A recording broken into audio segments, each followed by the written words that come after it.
Hello everyone, welcome to the channel the Zorawar classes. मैं कपिल सांडिल्य एक बार फिर से आप सभी का बहुत बहुत स्वागत करता हूं हमारी नई ईवीएस की इस क्लास में। कैसे हैं आप सभी, बताइए जल्दी से। आई होप कि आप सभी अच्छे से हैं और आपकी क्लासेस जो है वो अच्छे से चल रही हैं और आपकी तैयारी भी बहुत अच्छे से चल रही है। चलिए आज हम डिस्कस करते हैं सिलेबस से रिलेटेड ही एक टॉपिक के कुछ क्वेश्चन डिस्कस करेंगे। आप देखिए पहले क्वेश्चंस को, फिर आपको आइडिया हो जाएगा कि हम किस टॉपिक को स्टार्ट करने वाले हैं। So the first question is, भारतीय संविधान के किस भाग में पंचायती राज से संबंधित प्रावधान है। So you must have got the idea कि हम किसके बारे में बात करने वाले हैं, पंचायती राज के बारे में बात करने वाले हैं। लोकल बॉडी, ठीक है, एक टॉपिक है लोकल बॉडीज। उससे रिलेटेड हम उससे रिलेटेड कुछ आज क्वेश्चन डिस्कस करेंगे और उस टॉपिक को ओपन करने की कोशिश करेंगे। तो भारत के which part of the Indian constitution has provisions related to panchayati raj. तो भारत के संविधान के किस भाग में पंचायती राज से संबंधित प्रावधान है, तो बताइए आपको पता है। तो सबसे पहले तो आप ये बताइए कि भारत के संविधान के कितने भाग हैं। तो ओरिजिनल जो संविधान हमारा जो 26 जनवरी 1950 को लागू हुआ था उसमें 22 पार्ट थे, ठीक है, और 395 आर्टिकल थे, ठीक है। तो उसके कौन से पार्ट में पंचायती राज का प्रोविजन दिया गया है, ठीक है। सही आंसर कौन सा है बताइए। तो सही आंसर है डी। 9th पार्ट में जो है पंचायती राज से रिलेटेड जो है आर्टिकल्स डाले गए हैं, ठीक है। तो ये पंचायती राज इंस्टीट्यूशंस का जो आर्टिकल 9 पार्ट 9 में जो डाला गया है वो 73rd अमेंडमेंट से डाला गया है। 73rd अमेंडमेंट यानी कि 73वें संशोधन से इसको संविधान के अंदर डाला गया है, ठीक है। नेक्स्ट क्वेश्चन इज, भारत के संविधान के किस भाग में नगर पालिकाओं से संबंधित प्रावधान है। देखिए वो पहले वाला क्वेश्चन था पंचायती राज यानी कि रूरल एरिया से रिलेटेड था वो, ठीक है। और which part of the Indian constitution has provisions related to municipality, तो ये अर्बन एरिया से रिलेटेड हो गया, ठीक है। तो ये कहां पर डाला गया है, तो इसको अगर आपको रूरल का याद है तो बड़ी इजीली आप याद रख सकते हैं कि पार्ट नंबर 9 में कौन सा डाला गया था, पंचायती राज, ठीक है। तो पंचायती राज इसमें है तो इसके नियर में ही पार्ट 9A है, उसमें कौन सा इसमें डाला गया है, म्युनिसिपैलिटी से रिलेटेड, ठीक है। इसमें जो है प्रावधान किया गया है म्युनिसिपैलिटी से रिलेटेड, जो अर्बन एरियाज में जो लोकल गवर्नमेंट होती है उससे रिलेटेड। अब है नेक्स्ट क्वेश्चन है, संविधान के किस भाग में ग्राम पंचायतों की स्थापना की बात कही गई है, ठीक है। अब देखिए अभी तक तो हमने कहा था कि वो डाला किस में गया, पंचायती राज से रिलेटेड जो है प्रावधान कहां पे किया गया, लेकिन बात कहां पे कही गई है ये पूछ रहा है। अब क्वेश्चन थोड़ा अलग है, in which part of the constitution has the gram panchayat been set up. तो देखिए कहां पर इसके बारे में बात कही गई है। तो आप सभी जानते हैं कि भाग 3 में कौन सा है, इसमें फंडामेंटल राइट है, ठीक है, फंडामेंटल राइट्स है इसमें। और उसके बाद जो भाग 4 आता है part 5, it is consist of directive principle of state policy. Directive principle of state policies या राज्य के नीति निर्देशक सिद्धांत इसको कहते हैं। इनको एक और नाम दिया जाता है इंस्ट्रूमेंट्स ऑफ इंस्ट्रक्शंस। ऐसा क्यों कहा जाता है, क्योंकि भारत की सरकार जो पॉलिसी बनाती है ना तो directive principle of state policy को देख के बनाती है, ठीक है। इनका पहला जो 1935 का जो भारत सरकार अधिनियम था, एक्ट था, इंडियन गवर्नमेंट एक्ट जो अधिनियम था, उसके अंदर इनका नाम था इंस्ट्रूमेंट्स ऑफ इंस्ट्रक्शंस, ठीक है। इसलिए इनको इस नाम से भी कभी कभी बोल दिया जाता है।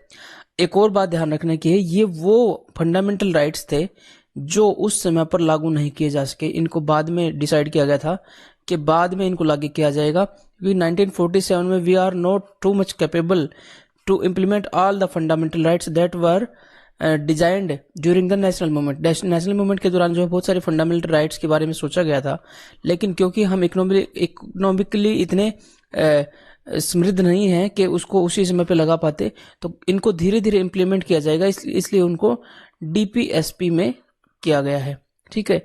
और डीपीएसपी में इसी वजह से जो है आपने देखा है द राइट टू एजुकेशन जो है वो पहले नहीं था, अब वहां से निकालकर उसको फंडामेंटल राइट में डाल दिया गया है, ठीक है।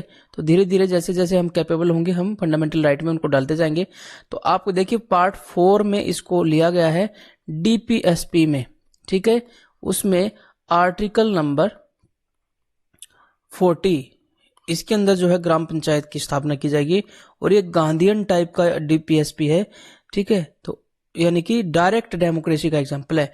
पंचायती राज जो है ना वो डायरेक्ट डेमोक्रेसी का एग्जाम्पल है। वो क्यों है वो मैं अगले नेक्स्ट क्वेश्चन में बताऊंगा, क्योंकि बाकी जो हमारे यहाँ पे जो इंस्टीट्यूशन है वो डायरेक्ट डेमोक्रेसी नहीं, वो रिप्रेजेंटेटिव डेमोक्रेसी है। और पंचायती राज में आप देखेंगे कि ग्राम सभा हम सभी ही मिलकर बनाते हैं। देखिए भारतीय संविधान में निम्नलिखित में से किस अनुच्छेद में, निम्नलिखित के कौन से अनुच्छेद में राज्य सरकारों को ग्राम पंचायतों को संगठित करने का निर्देश दिया गया है? तो वही क्वेश्चन जो मैंने अभी बताया, फॉलोइंग आर्टिकल्स में से कौन से में जो है इंडियन कॉन्स्टिट्यूशन का जो आर्टिकल है which direct the state government to organise gram panchayat, ठीक है। तो article number 40 this is the right answer, अभी अभी हम डिस्कस किया है। Article number 40 this direct the state government to organise gram panchayat, ठीक है। तो ये डीपीएसपी में है, लेकिन यहाँ पर बाद में 73rd अमेंडमेंट किया गया, ठीक है, और पार्ट 9 डाला गया, ठीक है। पार्ट 9 में किसका प्रोविजन किया गया? पंचायती राज का, ठीक है। पंचायती राज का प्रोविजन किया गया है कानून लाकर। उसके बाद एक और अमेंडमेंट है 74th अमेंडमेंट, ठीक है। ये 74th अमेंडमेंट जो है वो म्यूनिसिपैलिटीज और नगर पंचायत जो शहरी एरिया में, जो अर्बन एरिया में होता है, उनको जो है इंट्रोड्यूस करने के लिए 74th अमेंडमेंट किया गया और डाला गया किसमें? 9A पार्ट में, ठीक है। तो ये हमारा क्वेश्चन हो गया, इससे रिलेटेड कुछ डिस्कशन भी हो लिया हमारा। अब देखते हैं कि which of the following is included in the 11th schedule of the constitution. संविधान की 11वीं अनुसूची में इनमें से कौन सा शामिल किया गया है? राज्य के नीति निर्देशक सिद्धांत, पंचायतों का कार्यक्रम, मूलभूत अधिकार, फंडामेंटल राइट्स एंड मूल कर्तव्य। तो देखिए अब फिर से मैं इसको आपको रिपीट करता हूं कि भारत का संविधान at the time of implementation of our constitution on 26 of January 1950, तो ओरिजिनल जो हमारा संविधान है उसमें 22 पार्ट्स थे एंड देयर वर 8 शेड्यूल अनुसूची, ठीक है, and there were 395 articles.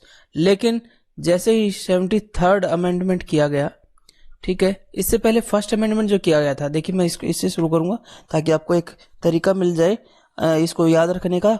Important जो शेड्यूल है जो ऐड किए गए बाद में उनके बारे में हम डिस्कस कर रहे हैं, ठीक है। फर्स्ट अमेंडमेंट किया गया कॉन्स्टिट्यूशन 1951 में, ठीक है। उसमें 9th शेड्यूल डाला गया। 8 शेड्यूल थे टोटल, 8 अनुसूची थी, अब 9वीं अनुसूची डाल दी है। और इसके अंदर जो है ये डाला गया कि अगर 9th शेड्यूल के अंदर कोई कानून डाल दिया जाता है उसको सुप्रीम कोर्ट में चैलेंज नहीं किया जाएगा, ठीक है। पहले तो ऐसा ही था लेकिन अब चैलेंज किया जा सकता है, लेकिन वो बहुत मुश्किल है। पब्लिक वेलफेयर के लिए किया जाता है, खासतौर से लैंड जो ये सरकार खरीदती है, लैंड एक्वायर करती है, वो इसके अंदर रखा जाता है ताकि रेलवे वगैरह के लिए या किसी और सड़कों के लिए जो है कोई केस ना हो और लैंड एक्वायर किया जा सके। तो ये 9th शेड्यूल हो गया। 10th शेड्यूल में दल बदल कानून, ठीक है, दल बदल कानून को के लिए जो है वो किया गया था, प्रोविजन किया गया था। अब 73rd अमेंडमेंट जब किया गया तो एक 11th शेड्यूल डाला गया जिसमें पंचायती राज है, ठीक है। और 12th शेड्यूल किसके लिए है? वो म्यूनिसिपैलिटी के लिए है, जो कि 74th अमेंडमेंट से आया था। तो ये हमारा बेसिक हो गया। तो इसका सही आंसर हमारा क्या हो गया कि 11वीं अनुसूची में किसके बारे में है? 73rd अमेंडमेंट हुआ था, पंचायतों के कार्यक्रम के बारे में इसमें दिया गया है। फंडामेंटल राइट नहीं है, मूल अधिकार भी नहीं है, ठीक है, डायरेक्ट डीपीएसपी भी नहीं, ये पहले वाले में है, ये पहले से ही है। तो 8 तक है ये, मतलब 8 तक तो ओरिजिनल थे, तो ये तो उन्हीं में सिमट जाते हैं। तो हमारा नया वाला ये है, तो सही आंसर हमारा ये हो गया। नेक्स्ट है पंचायती राज प्रणाली किस पर आधारित है? तो पंचायती राज प्रणाली किस पर आधारित है? The panchayati raj system is based on सत्ता के केंद्रीकरण, सेंट्रलाइजेशन ऑफ पावर, सत्ता के विकेंद्रीकरण, on the decentralisation of power, प्रशासक व जनता के सहयोग पर, on the cooperation of administrator and the public, उपरोक्त सभी, ठीक है। देखिए सत्ता का केंद्रीकरण, सत्ता का केंद्रीकरण का मतलब ये है कि सारा बहुत बड़ा लैंड है और सारे लैंड की जो है बहुत सारी यूनिट्स हैं, जिसमें स्टेट्स भी हो सकती हैं, डिस्ट्रिक्ट भी हो सकती है, और पावर केवल एक ही आदमी के पास आ गई है, यहाँ पे सेंट्रलाइज हो गई है, तो इसको कहते हैं सत्ता का केंद्रीकरण। तो ये नहीं है एक्चुअली जो पंचायती राज है, this is a example of direct democracy. ठीक है, और डायरेक्ट डेमोक्रेसी में पीपल जो है वो पार्टिसिपेट भी करेंगे and will be the part of that system. ठीक है, तो ग्राम सभा का देखिए क्या होता है, ग्राम सभा का निर्माण क्या करते हैं, मान लीजिए गांव है, तो उस गांव के, उस ग्राम सभा के सभी लोग जो है ग्राम सभा के सदस्य होते हैं। लेकिन हम लोकसभा और राज्यसभा की बात करें तो वो ऐसा नहीं है। राज्यसभा में भी जो है इनडायरेक्टली जो है सिलेक्ट होके जाते हैं लोग, और लोकसभा में हम देते हैं उनको डायरेक्टली, वोट तो डायरेक्ट देते हैं, लेकिन फिर वो रिप्रेजेंटेटिव होते हैं हमारे, और वो वहां पर जाकर जो है पार्टिसिपेट करते हैं। हम पार्टिसिपेट नहीं कर रहे हैं। तो ये डायरेक्ट डेमोक्रेसी का एग्जाम्पल है पंचायती राज जो लोकल है, इसमें हम डायरेक्ट पार्टिसिपेट कर रहे हैं। We are constituting the gram sabha. ठीक है, we are not constituting Lok Sabha और राज्यसभा, हमारे रिप्रेजेंटेटिव वहां पे गए हुए हैं। ठीक है, तो डायरेक्ट डेमोक्रेसी का एग्जांपल है ग्राम सभा।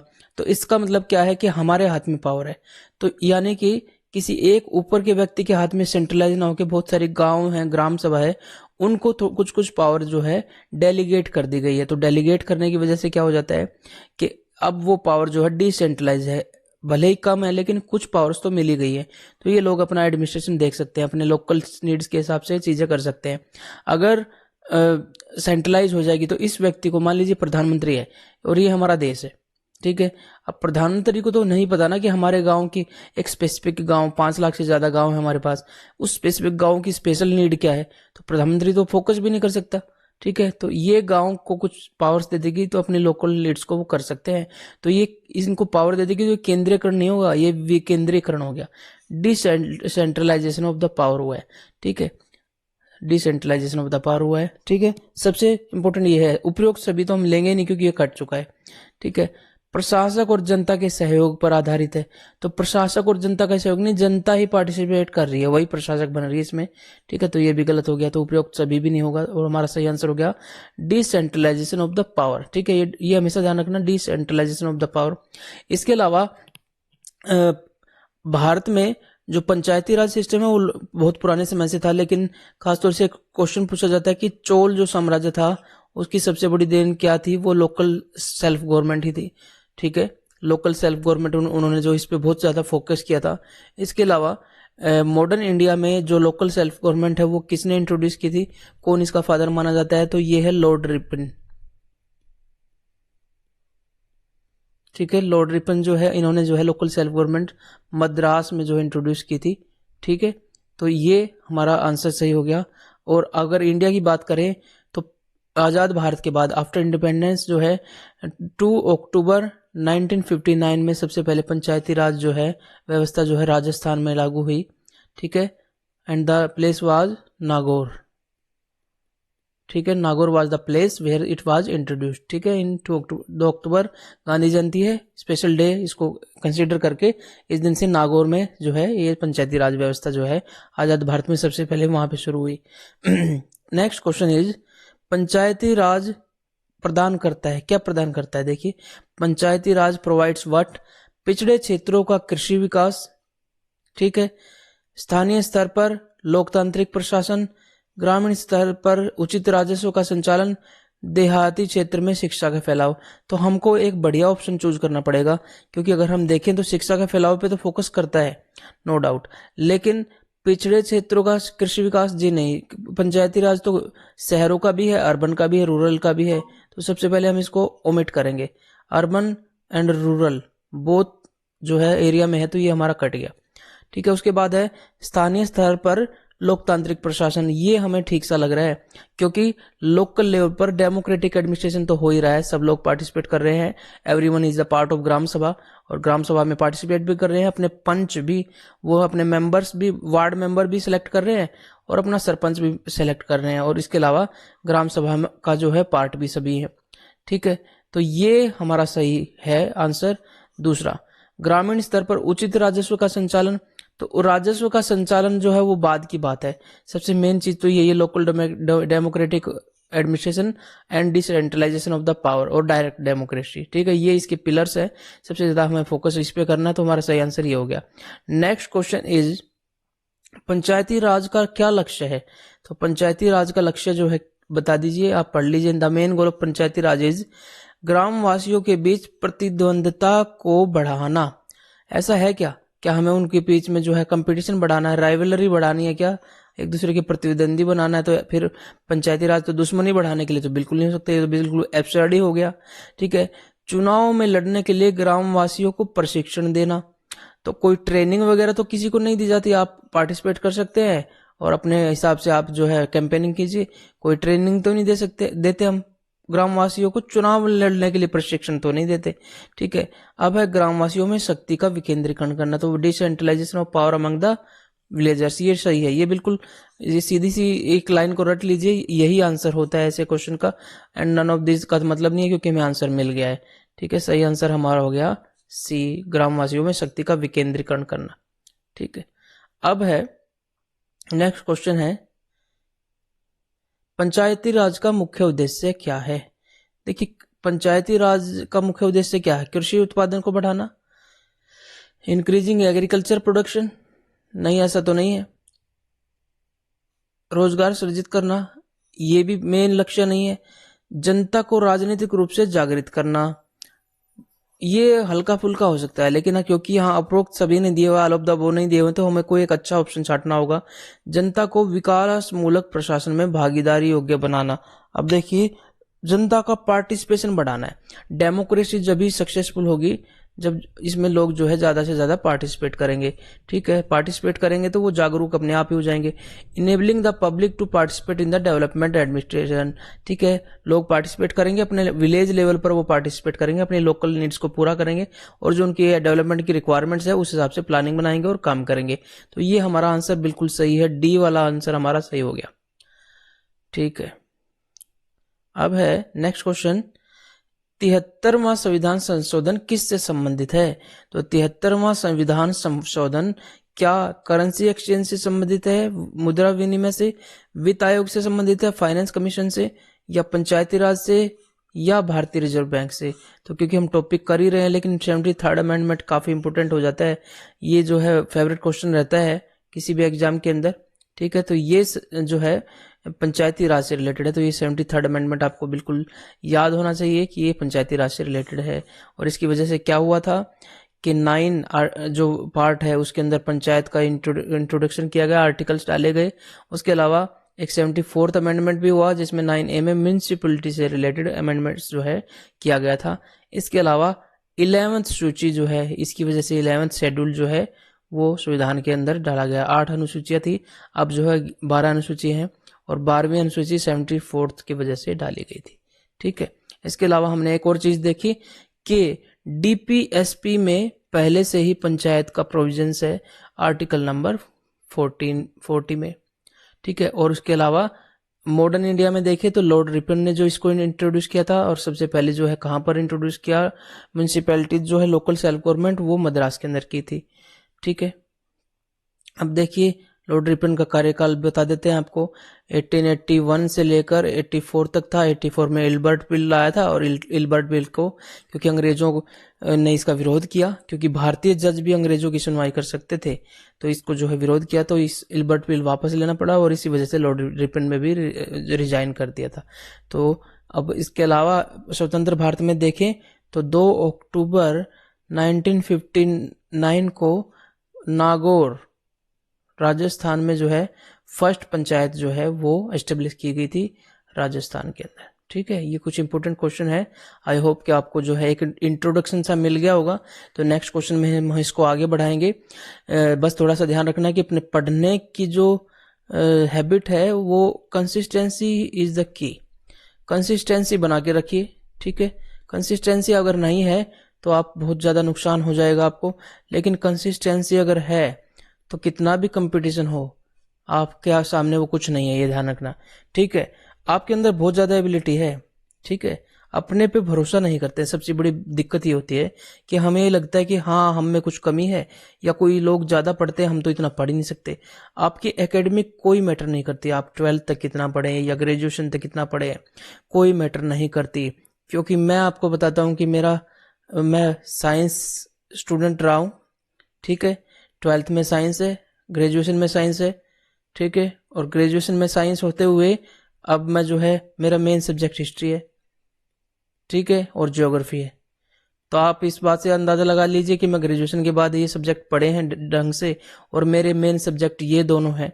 तो फिर भी जो है मैं इन पे पूरा कमांड करके और इन्हीं के फील्ड में जो है मैं जो है काफ़ी सक्सेसफुल रहा हूँ।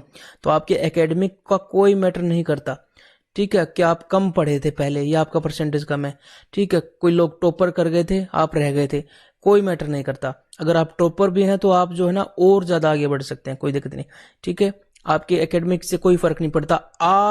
अब आप जो है प्रेजेंट में जो पढ़ेंगे वो आपको आगे लेके जाएगा। ना तो आपके 12th का कुछ काम आना है, ना ही आपका ग्रेजुएशन का कुछ काम आना है, क्योंकि सिलेक्टेड से क्वेश्चन कर लेते हैं 12th इनमें, और उसी से क्वेश्चन आ जाता है। एमए में भी ऐसा ही चलता है, ठीक है। लेकिन अब जो प्रेजेंट में आप जो पढ़ रहे हैं ना, कंपटीशन की तैयारी थोड़ी अलग ही होती है, ठीक है। अभी जो पढ़ रहे हैं वो आपका डिसाइड करेगी फ्यूचर, और नो डाउट फ्यूचर आपका बिल्कुल ब्राइट होगा। बस मैं ये कहता हूं कि पढ़ाकू बनिए, ठीक है। तो पढ़ाई के डाकू बनिए, मेरा कहने का मतलब ये है कि पढ़ाई के लूट लो पढ़ाई को, ठीक है। डाकुओं की तरह जो भी सब्जेक्ट, जो भी टॉपिक है, जो भी आपके सिलेबस में, उनको लूट डालो। मतलब ये पढ़ाई जो है ना अब अपने कब्जे में कर लो, तुम पढ़ाकू बनो। और अगर आपको कोई कहता है बहुत पढ़ाकू बने हुए हैं तो उसको गर्व फील करिए, उसको पॉजिटिव कमेंट के रूप में लीजिए। और मैं तो कहता हूँ कि किताब के कीड़े बन जाइए, कोई दिक्कत नहीं है। कुछ लोग कहते हैं किताबी कीड़ा बनने का कोई फायदा नहीं है, मैं कहता हूँ बहुत फायदा है। किताबी कीड़ा बनिए, किताबों से चिपके रहिए, अपने सिरहाने रख के सोइए किताबों को। आपके आसपास किताबें रहेंगी, आपको बहुत ज्यादा जो है वो एक पॉजिटिव एनवायरनमेंट मिलेगा, पढ़ाई का एनवायरनमेंट मिलेगा। उनको अपने सिरहाने रखिए किताबों को, ठीक है। तो पढ़ाई का कीड़ा बनिए।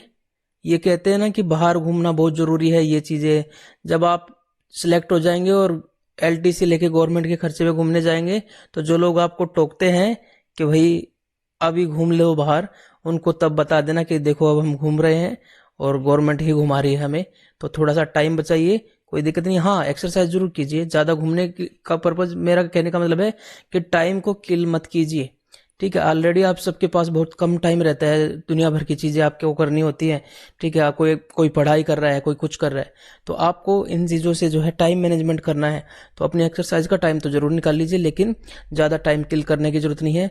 बस ये ध्यान रखिए कि हमारे हनुमान अपनी शक्ति को न भूले, ठीक है। हनुमान अपनी शक्ति भूल बैठे थे और बिल्कुल आम आदमी की तरह घूम रहे थे। तो आप आम आदमी मत बनिए, अपनी शक्ति को पहचानिए। मैं रोज पूछूंगा आपसे कि हनुमान को अपनी शक्ति याद है कि नहीं। आगे से मेरा ये टारगेट रहेगा कि पढ़ाकुओं को, मेरे जो पढ़ाकू स्टूडेंट हैं सभी, उनको क्या अपनी शक्ति याद है, क्या वो हनुमान बनेंगे? जरूर बनिए। अपनी शक्ति को बिल्कुल अपने गैदर कीजिए, याद कीजिए, अपने पोटेंशियल को याद कीजिए, तैयार कीजिए अपने आप को। आपका पोटेंशियल जितनी आपने लिमिट में बांधा हुआ है ना, उससे कहीं ज्यादा है, ध्यान रखना है। लिमिट आप बनाते हैं, मैं इतना ही पढ़ सकता हूँ, इतनी ही पढ़ सकती हूँ, ये आपने लिमिट बनाई हुई है। किसी की कोई लिमिट नहीं, अपने लिमिट्स को तोड़ते रहिए, ठीक है।